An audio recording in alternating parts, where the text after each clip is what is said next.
God gave a message to Nahum the prophet. Nahum took God's message to Nineveh, the capital city of Assyria. The Assyrians were mean, evil people. They were enemies of God's people, and God was going to judge them.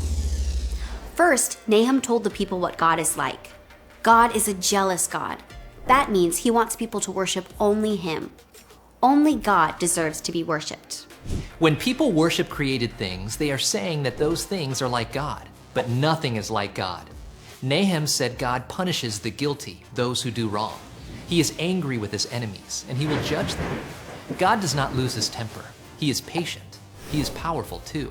When God comes, he will make the sea and the rivers dry up. The mountains will shake, and everyone will be afraid. No one can stand against the power of God. Nahum said the Lord is good. When there is trouble, he is a safe place. He takes care of people who trust in him. But the people of Nineveh did not trust in him.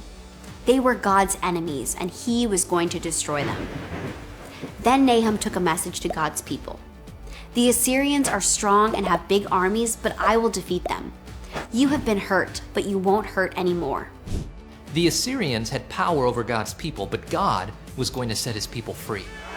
God's message was bad news for Nineveh and good news for the people of God. Peace was coming for God's people. Now they could worship God and obey him freely. Their enemies would be gone.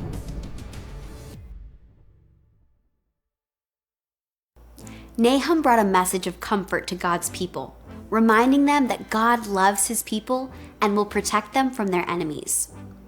Jesus also brought a message of comfort, salvation, and peace to his people.